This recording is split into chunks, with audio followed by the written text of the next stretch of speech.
I do want to ask you about one individual who did show up in these documents. You might know him. His name is Elon Musk.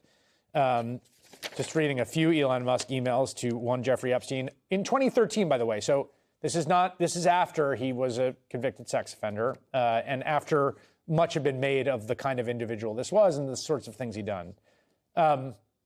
He's saying that it's going to be him and Tallulah, his then girlfriend. What day night will be the wildest party on your island? Asking Jeffrey Epstein, like, when is the wildest party on Epstein Island going to be? He also said, we'll be in BVI St. Bart's area over the holidays. Is there a good time to visit? Jeffrey Epstein says, any day, 1st through 8th. Play it by ear if you want. Always space for you. And also, Elon Musk gave him a tour, apparently, at SpaceX. When can Elon Musk meet JE at SpaceX? So it does seem like the two men had perhaps more contact than previously was realized. If Jeffrey Epstein was human trafficking minors for these sex parties, and you show up and patronize the establishment at that party, yes, you're guilty, because patronizing is part of the law, of the federal sex trafficking law. So Deputy General Todd Blanche just got that wrong. Elon Reeve Musk was born on June 28, 1971, to a wealthy family of fucking weirdos in South Africa. His mother was a Canadian dietitian and model who has appeared on cereal boxes and the cover of Sports Illustrated. He has a brother, Kimball, who was once set up with one of Jeffrey Epstein's ex-girlfriends by Jeffrey Epstein himself. Congressman Ted Lieu just made national headlines issuing this statement, further tying Trump to Epstein.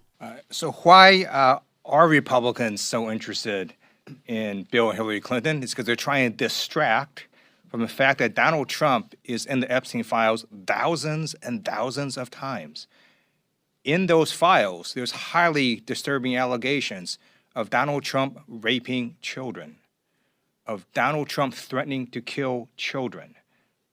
So I encourage the press to go look at these allegations. And I'm highly disturbed that Deputy Attorney General Todd Blanche just got the law wrong.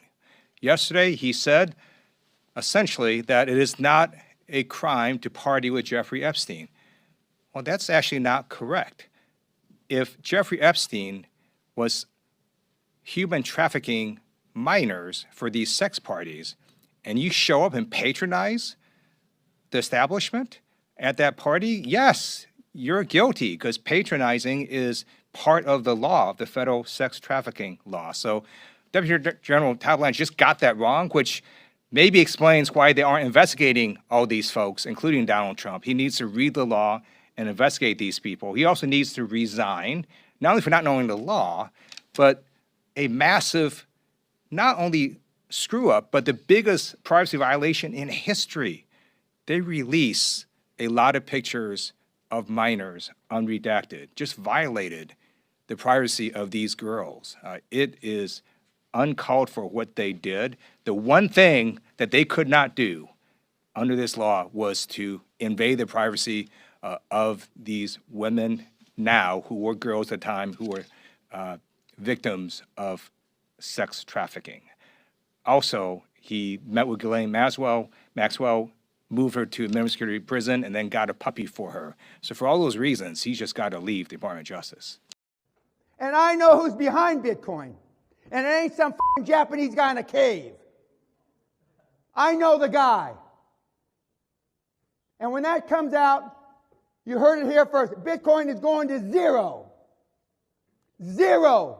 So Dan Pena made that video a while back, and now with these new court filings in the Epstein case hinting at something wild, these emails that were leaked showed that he allegedly met with Satoshi at a climate summit in 2014 and even funded Bitcoin in the early days. Now, you guys have seen this information, but the way that Bitcoin is organized currently is that there are 5 core developers and around 100 contributors to the core code. So like Dan Pena said, Satoshi is not some Japanese dude in a cave. It's a group of people. The big Jeffrey Epstein files. Now we're looking at who is Satoshi Nakamoto and has the Epstein files revealed it. It all links together.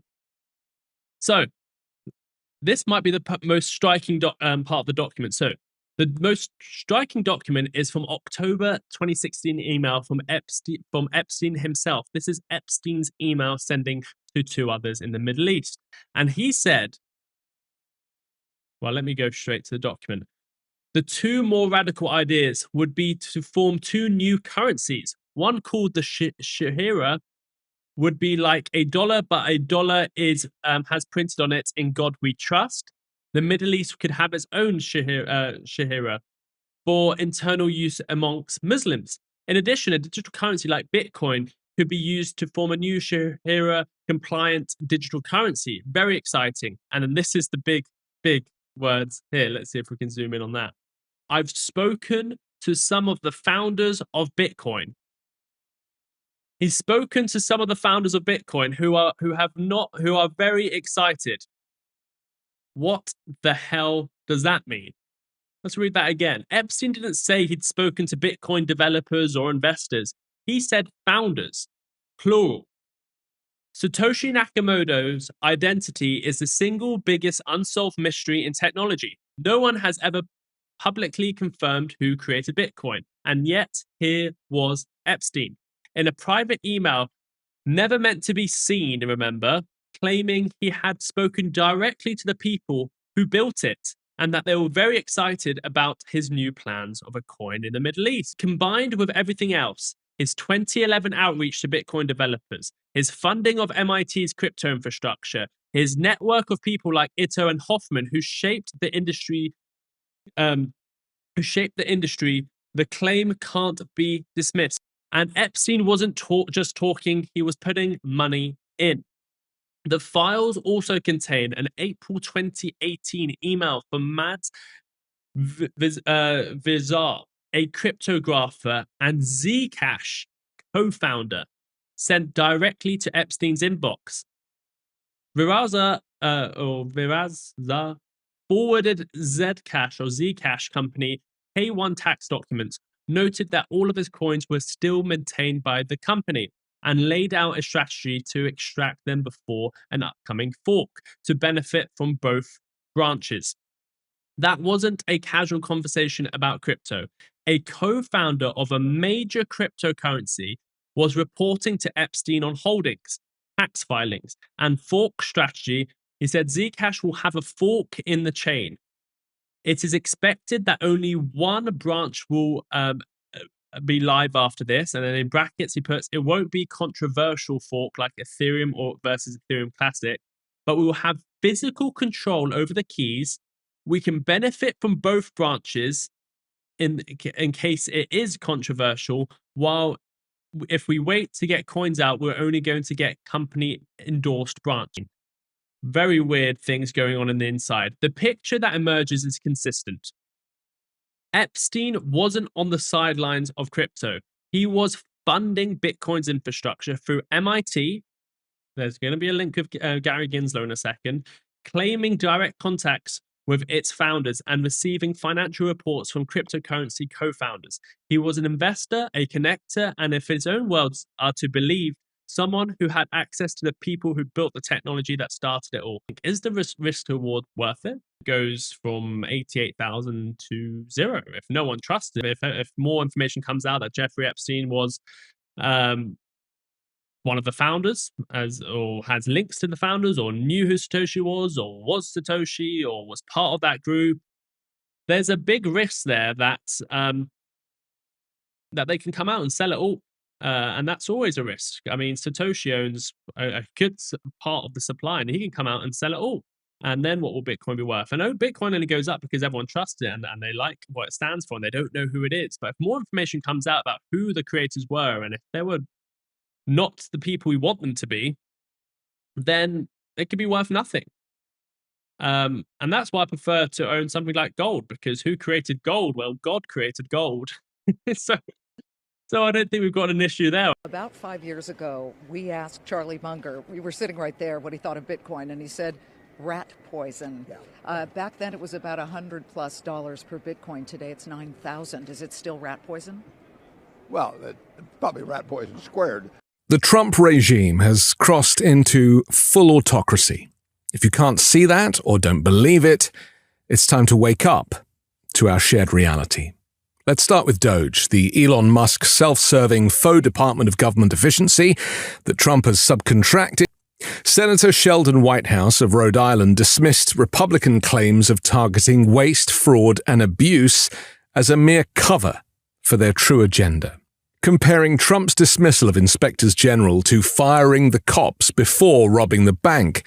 Whitehouse argued that the administration was intentionally destabilizing government institutions to benefit Trump's wealthy donors and special interests that view regulations as an obstacle.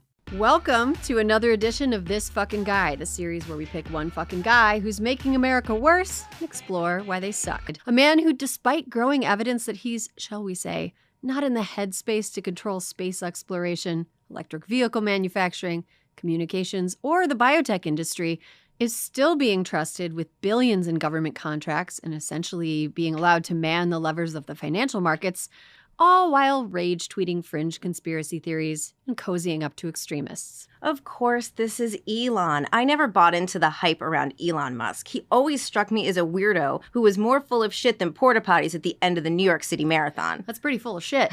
Elon Musk became one of the richest people in the world by convincing enough people with power that he's a genius. But there's no there there. He's not a genius. He's not a scientist. He's not an engineer. He's not an innovator. He's a bullshitter. There are so many instances of Elon exaggerating or flat out spinning tall tales about his own prowess, but that was hard to not turn this video into a sprawling limited series a la Shogun. But we love a good scam, so let's learn about the self-perpetuating scam that is Elon. Strap in, Alyssa. I'm ready. Elon Reeve Musk was born on June 28, 1971, to a wealthy family of fucking weirdos in South Africa. His mother was a Canadian dietitian and model who has appeared on cereal boxes and the cover of Sports Illustrated. He has a brother, Kimball, who was once set up with one of Jeffrey Epstein's ex-girlfriends, by Jeffrey Epstein himself. He's got a sister and a handful of half-siblings. Elon's father, Errol, a millionaire engineer who claims he's killed a few people, was half owner of a Zambian emerald mine in the 1980s, he says, and eventually fathered 2 children with his own stepdaughter, Jana, thus making him his own stepfather-in-law, I think. I'm sorry, what? Yes, that's right. An emerald mine. Elon hates this story because he really wants people to believe that he's a self-made guy and not some Lego-headed lord who grew up in one of the biggest houses in Pretoria. No, Aaron, I meant the thing about his stepdaughter. Oh, yeah, right. I assumed you meant mine. Yeah, in 1979, Elon's dad divorced Elon's mom, May, and later married a woman who had 2 children of her own. Errol helped raise them, had 2 kids with her, and then had 2 kids with one of the stepchildren when she was of age and he was old as fuck. Errol once told an interviewer, quote, "The only thing we're on this earth for is to reproduce." I can see where Elon gets his creepy reproduction fetish. Oh, we will get to that. Elon was reportedly a mediocre student in high school, but somehow got high enough grades to get into college in Canada, where his mom lived at the time. And while he was there, he somehow did well enough to transfer to an Ivy League university in the United States. As Musk tells it, he received degrees in physics and economics from UPenn in 1995, and then moved to California because he got into Stanford's PhD program, but dropped out after 2 days to be a full-time business boy genius. When the legend of Elon purports that he was the mental heft behind PayPal, Tesla, and SpaceX, people just kind of go along with it because the belief that Silicon Valley is teeming with prodigies and visionaries and not just a bunch of assholes screwing each other over like bankers in sweatpants is central to justifying the tech sector's very existence. First, let's get to Elon and PayPal. He did not co-found PayPal. He started his first company with some help from Daddy, sold that company to Compaq. Remember Compaq? No, don't remember it at all. Took the money he made from selling it and started a business called X.com. Surely you can't mean the social media website formerly known as Twitter, or an early version of Tesla's Model X car, or the company SpaceX, or a site devoted to documenting the lives of one of his multiple children to whom he gave X names. Boy, he loves the letter X. Yeah, it's his favorite letter.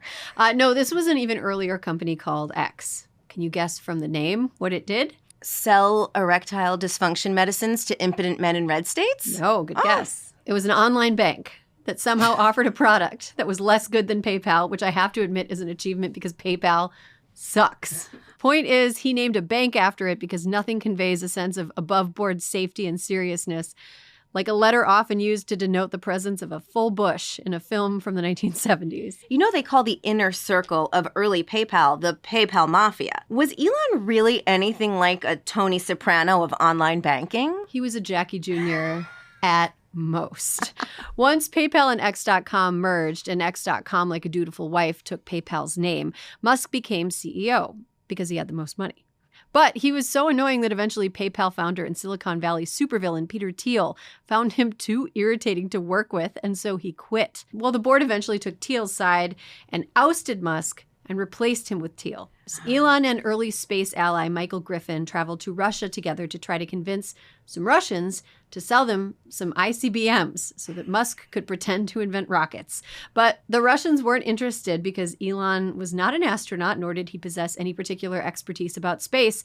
He was just a guy who liked space a lot. Undaunted, Musk used his PayPal money to hire a bunch of people who did know what they were doing space-wise, and the company SpaceX blasted off.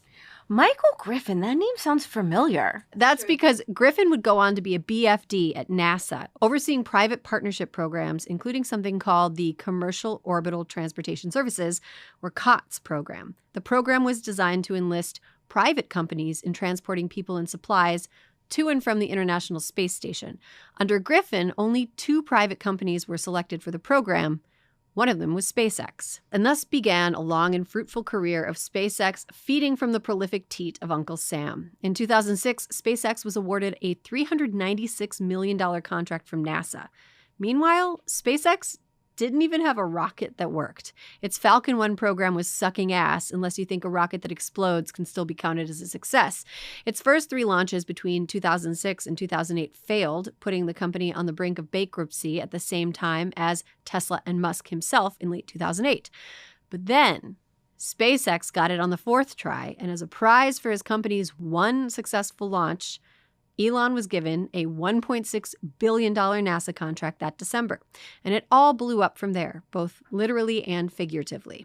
Aaron, I think that when a SpaceX rocket explodes, it's called a rapid unscheduled disassembly when conscious uncoupling goes to space. And we shouldn't downplay the fact that the company has seen some success. And progress in space exploration is by definition messy. But Elon is not making the rockets. He's not an engineer. He's simply the guy who benefits the most financially from the work of people who are building the rockets and satellites while rage tweeting about how NPR shouldn't get government money. Since 2020, at least 5 of SpaceX's attempts to launch its Starship into space have ended with the experimental aircraft blowing up. SpaceX is now worth more than $36 billion, though, having received $15.3 billion in government contracts. All this time, Elon won't stop yammering about sending people to Mars, but SpaceX has yet to demonstrate that they're even capable of sending people to the moon. All this time, Elon won't stop yammering about sending people to Mars, but SpaceX has yet to demonstrate that they're even capable of sending people to the moon. All this time, Elon won't stop yammering about sending people to Mars, but SpaceX has yet to demonstrate that they're even capable of sending people to the moon, which is a lot closer. Easier. NASA's plan has been to go back to the moon by the end of 2025. Side note about Michael Griffin, in 2018, Griffin would go on to be appointed Undersecretary of Defense for Research and Engineering under President Donald Trump. One of his responsibilities was to award government contracts to build low-orbit national security satellites. Guess which company was one of 2 to win government contracts to build these Starlink satellites? I'm going to say SpaceX. Correct. But multiple reports have indicated that Musk himself has been monkeying around with the satellites, interrupting communication. The DoDs basically had to throw their hands up and be like, well, they're a private company. What can you do? I don't know. Stop giving them contracts? Let somebody else build the satellites? SpaceX's entire reason to exist is to guzzle government money. Think of the SpaceX part of his fortune like a GoFundMe designed to make the worst person you know even richer. It's time to talk about Tesla. Tesla, the preferred car of some of the biggest assholes you know. The company was founded in 2003 by Martin Eberhard and Mark Tarpenning, 2 actual engineers.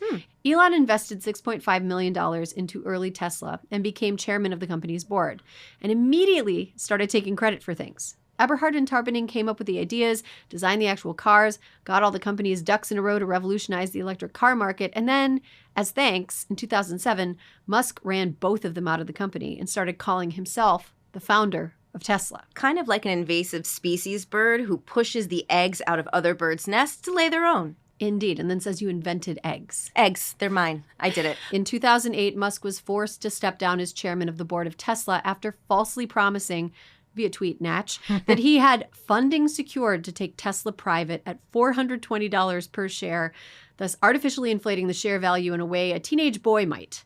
He was fined $20 million by the SEC over the stunt, and he agreed to have a social media minder approve his tweets before sending them. How'd that go? Elon had a wild summer. That July, Elon had offered to help the cave rescue of a trapped youth soccer team in Thailand with a submarine he invented. Let me remind you, Elon Musk is not an engineer, nor had his companies made anything designed to operate underwater. The actual guy who saved the kids, Vernon Unsworth, insulted Musk's silly little idea, saying in a TV interview that Musk could stick his imaginary submarine up his ass. Musk responded by tweeting that Unsworth, who again had just saved a kid's soccer team from cave death, was a pedo guy. Pedo guy. Musk got sued. During the trial, he claimed that pedo guy was a common insult in the English-speaking world. Literally never heard that one before. Me neither. Musk ended up prevailing in that suit, but not before wasting a bunch of his time and ours. But back to Tesla. The company has been in the news for its biggest layoffs ever. 14,000 people, or 10% of its workforce, were unceremoniously let go over email in mid-April. But whispers around the industry indicate that the layoff might actually be much bigger than 10%, perhaps even closer to 20%. The stock price is absolutely tanking. Tesla's total valuation was once a ridiculous $1.3 trillion. Today, that value is down to less than $500 million and dropping. That's a stupid amount of money. Isn't General Motors only worth like 50 billion? Yeah, if Tesla is an auto manufacturer, its value has a long way to fall before it's in line with other auto manufacturers. But it also doesn't make sense the stock price has stayed so high amid all of the company's controversies. Multiple lawsuits over much of the company's history have accused the company of lying about how much money it's making in order to inflate its stock price. Tesla has received hundreds of millions of dollars from the government for a battery swap technology that was never made available to the public and turned out to be a giant scam. It's no secret Tesla is shitty to its workers, fighting unionization efforts here and overseas. He's even threatened his own employees on Twitter when he should be being CEO. Like, how do you find the time, my dude? There have been tens of thousands of reports of Teslas being shitty, from things as minor as poor quality builds to serious issues like sudden uncontrollable acceleration. Don't want that in a car. Faulty braking, that's not good either. Range issues that the company itself has suppressed. An operating system that can be hacked and controlled by outside entities. Batteries that spontaneously light on fire. The suspension suddenly collapsing, leading to something called Wompy Wheels, which sounds like a carnival ride, to one tragic story of a Tesla reversing into a retaining pond with its driver trapped inside and first responders unable to break in as the woman drowned. With its driver trapped inside and first responders unable to break in as the woman drowned. That woman, by the way, was Mitch McConnell's sister-in-law. Mitch McConnell's sister-in-law. Mitch McConnell's sister-in-law. Mitch McConnell's sister-in-law. And that just happened this year. Now, I've been saying that Elon isn't the one who's actually making the cars because he's not a real engineer, and that's true. But Tesla, more than most companies, lives and dies by public perception of Elon. The company is trapped by the innovator cosplay Elon insists on dressing himself in. Which is why Elon's public image impacts the price of the company's stock so much. Exactly. The stock market is mostly fueled by wishes and hopes and dreams. And if people don't believe in Elon, they don't believe in Tesla. If Elon is a scam, then Tesla is a scam. And Elon is real scammy. Scammy. As all this stuff is happening, a series of embarrassing public disasters continue to make Teslas look more and more like clown cars. Back in December 2023, Tesla issued a recall for an eye-watering 2,031,220 vehicles after a National Highway Traffic Safety Administration investigation found that the auto steer function wasn't safe. The Cybertruck, long cheerleaded by Musk, is an ugly, clunky embarrassment that has publicly face-planted. Yeah. Sure? Yeah. Oh my God. Well, maybe that was a little too hard. Should we try the beer? Sorry? What? Yeah. It didn't go through. So that's a plus side. Let's try the right. Try that one, really? Okay. Sure. Oh, man. It didn't go through. Yeah. Yeah. All right. What? Not bad. Things only went downhill for the Cybertruck from there. And it's a good thing, too, because if it's muddy, downhill is the only direction a Cybertruck can go without getting stuck. Fuck. The Cybertruck, like many Tesla offerings, has experienced delivery delays, systemic failures, safety issues, quality issues, and also can't haul shit. Its battery doesn't last as long as Tesla's sales material promised it would, especially in cold weather. Some observers have pointed out that it seems like Tesla is making consumers pay for and beta test a product that isn't actually ready for market. For men who want to prove to the world that they have $100,000 to throw away on the world's shittiest vehicle.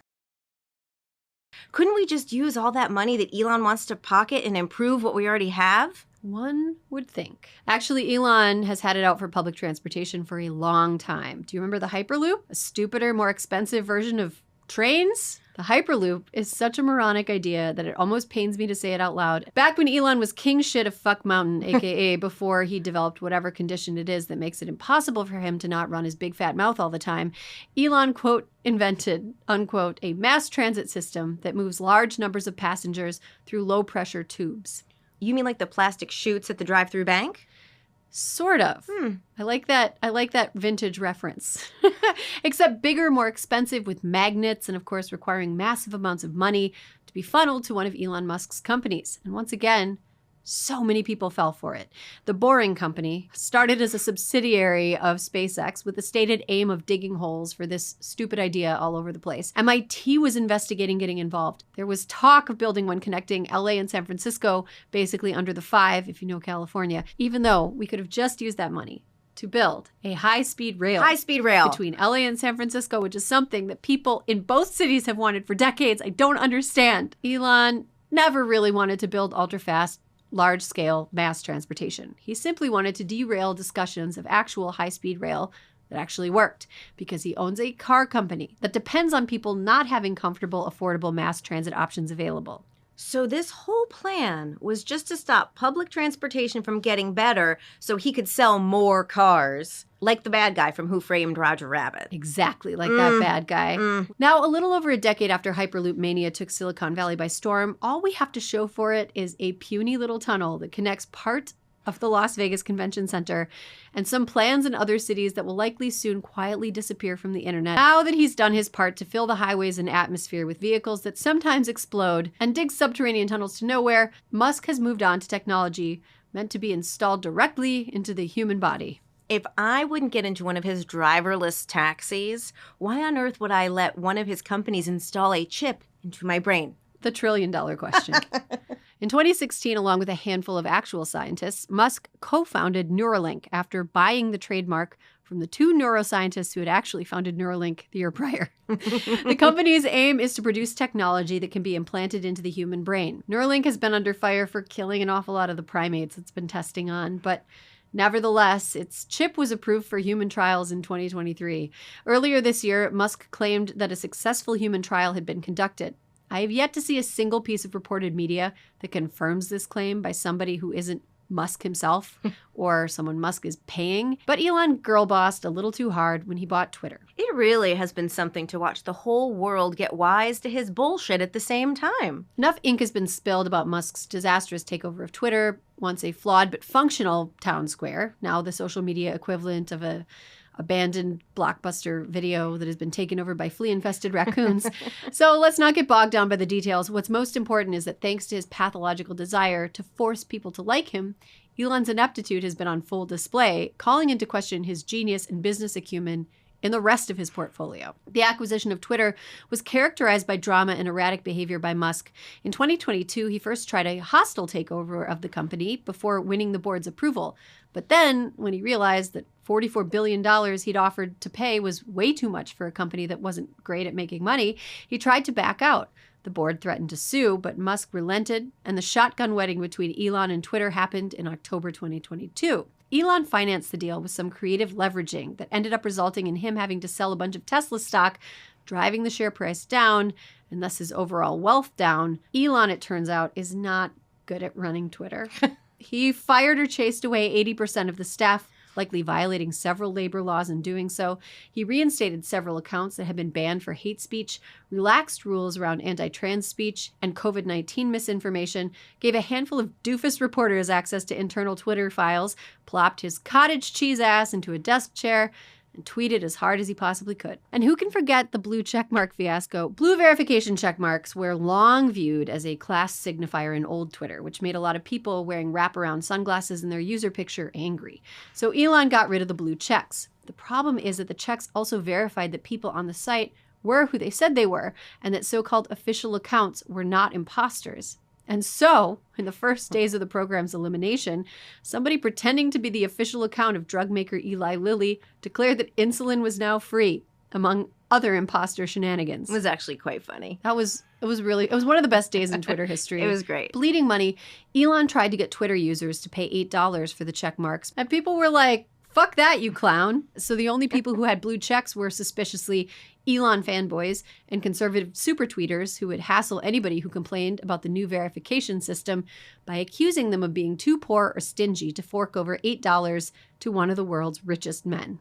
I am shocked that trying to use bullying as a chief sales technique for Twitter's verification program was ineffective. In April of this year, Twitter quietly restored blue check marks to several journalists and public figures without charging them $8. When several prominent Twitter users started swapping tips on how to hide the dreaded blue check of shame next to their names, Twitter removed their ability to hide the check. Researchers found that under Musk, hate speech increased dramatically on the platform. Anti-Semitic speech increased, as did propaganda originating from the Islamic State. Great job, Elon. Some of the hate speech, by the way, was amplified by Musk himself, like the time he publicly agreed with a tweet alleging that Jewish people hate white people.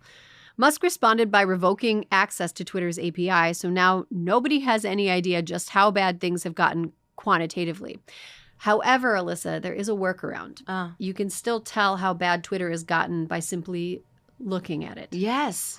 And it turns out platforming unbridled free speech with virtually no moderation has meant that since Elon fired or chased out most of Twitter's legacy employees, the site has also become a haven for misinformation and child pornography. In early April, the Brazilian Supreme Court announced that they were investigating him for, quote, flagrant obstruction of Brazilian justice, unquote. The chickens have to come home to roost eventually, right? Yeah, and I would watch a show called Brazilian Justice. It sounds like a lot of fun. Twitter put on display how desperate Elon was to have people like him, despite his fundamental unlikability. In February 2023, Elon got upset that not enough people were engaging with his tweets and had some of his internal engineers investigate what was wrong. This story makes me so embarrassed. So sad for him. One of his engineers suggested that perhaps public interest in Musk himself was waning, and so Musk fired him. A few days later, when President Joe Biden's tweets about the Super Bowl got more engagement than Elon's, Elon demanded the engineers fix it or be fired. So they changed the Twitter algorithm so that regular users would be spammed with Elon's tweets, magnifying the automatic reach of Elon's tweets 1,000 times. That is the saddest shit I have ever heard. In 2023, via Twitter, he accused a young Jewish man named Ben Brody of participating in a neo-Nazi brawl as an Antifa member of a false flag operation. Brody wasn't even in the state where the brawl occurred. His family claims that Musk's amplification of the fringe conspiracy theory, based on nothing, had led to massive amounts of harassment and threats, and sued Musk for $1 million. Musk was deposed in March, and it went poorly. In the deposition, which Musk's lawyers unsuccessfully fought to seal, Musk at one point does not seem to understand what a lawyer does. Darren, what about the people who stayed on Twitter even after Elon turned it into a haunted shopping mall? Well, Elon has tried to turn Twitter into a landing pad for media personalities who had been canceled or, in normal English, faced consequences as a result of fucking up. He snatched up Tucker Carlson after Tucker's ouster from Fox News with promises that Tucker could create Twitter-exclusive content. But the site didn't have the technology to support the sort of thing Tucker wanted to make. Sounds familiar. And former CNN anchor Don Lemon was also invited to Elon's Tiki Torch rally, only to have his contract canceled days before Lemon's show was supposed to debut, after an interview Lemon conducted with Musk went off the rails. Musk keeps claiming he loves free speech, but he doesn't like it when people talk shit about him. Under Musk's flop sweat-soaked innovation, the value of Twitter, now X.com, the old chestnut, has fallen an estimated 65%. Elon's Twitter foibles have exposed him as an emotionally unstable, deeply weird, clueless phony who believes that acting like an asshole is the same thing as coming up with an idea. He's a business bridezilla with an unlimited budget, and his employees are just the hapless wedding coordinators trying to figure out how to bend reality to bring his ridiculous plans to fruition. And when he's confronted on his bullshit, he throws a fit. Who can forget this infamous public appearance? If somebody's going to try to blackmail me with advertising, blackmail me with money, go f yourself. Go f yourself. Is that clear? It's funny, he didn't used to seem as unhinged as he does now. I know, I kind of wonder what it is, but there is a working theory out there. And Failing? That theory is, it's the drugs. According to a Wall Street Journal report from January, Elon has been known to dabble in such substances as cocaine, mushrooms, LSD, ecstasy, and ketamine. But last I checked, most people who go into a K-hole don't come out the other side a megalomaniac baby. And to prove he's cool and tough, he smoked weed on the Joe Rogan podcast. Speaking of babies, doesn't he have like 1 million kids? Yes. Elon Musk has 11 children by 3 different women. Woo! He had 6 children with his first wife, Justine Wilson, including 1 set of twins and 1 set of triplets, which were conceived via IVF. He has 3 children with the singer Grimes, who you may most recently remember for turning in one of the worst performances in Coachella history. Elon also has twins with an executive from his monkey-murdering enterprise Neuralink, a fact that came to light through a piece in Time magazine by Walter Isaacson. News of the twins with the Canadian Neuralink executive broke just days before news that he'd had his 3rd baby with Grimes broke. Boy, that was awkward. I've got questions about what's So been many. going on, and I don't know for sure that I want the answers. In response, Elon made a weird joke about doing his part to repopulate the world. But he's long been weirdly obsessed with the birth rate because he said that he's worried there won't be enough people to move to his Mars colony. Musk has reportedly given $10 million to a population research project in Texas that aims to look into ways to increase the birth rate. So Elon wants there to be more people so that he can send them to Mars. Fine. Fine. Go. Problem that Musk's advice that everybody should father as many children as possible is that, like his father who came before him, Musk kind of sucks at being a dad. He is currently being sued over parental rights by his ex, Grimes, and one of his 2 oldest children, who came out as trans at age 16, openly hates her dad's guts for very understandable reasons. He once claimed that the word cisgender was a slur and urged all of his followers on Twitter to watch the Daily Wire documentary What is a Woman, hosted by human skid mark Matt Walsh. But maybe the shittiest thing Elon did in the fatherhood arena was change some key details about a tragedy to make himself sound like a hero. Elon's oldest son, named Nevada, died tragically from sudden infant death syndrome when he was only 10 weeks old. Many years later in 2022, via tweet, of course, Elon later claimed that the baby had, quote, died in his arms and that he, quote, felt his last heartbeat.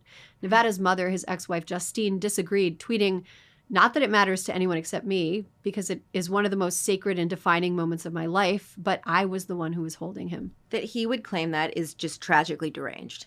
It is absolutely deranged. It's like some of the sickest shit ever. And, well, a year prior, Justine had written a Glamour magazine piece called I Was a Starter Wife Inside America's Messiest Divorce that, like many firsthand accounts of Elon Musk, make him sound like a total fucking dick. In that article, she wrote, Elon had called her open grief over Nevada's death emotionally manipulative. Emotionally manipulative. Your child dies. Her baby died. No wonder that marriage, like the Hyperloop, fully self-driving technology, the Cybertruck, and his version of Twitter, failed.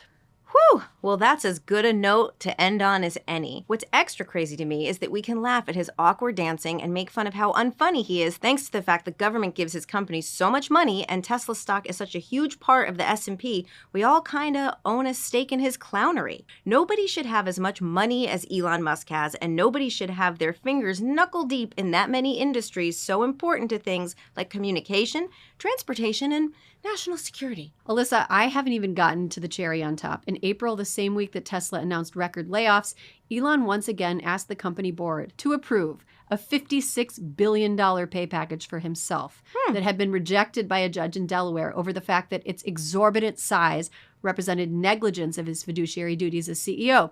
Sounds reasonable. Yeah. Can you imagine asking for $56 billion after sending so many people out into the street? Evilest shit. Absolutely not. Evil shit. The only way that Elon Musk is a true innovator is in his astonishing ability to oversell and underdeliver. His career is a series of fanciful, unkeepable promises, which a gullible media takes at his word. But maybe, just maybe, the jig's finally up. Wow, Elon, I feel like we barely scratched the surface. So on a scale of 1 to 5 weasels, Woo!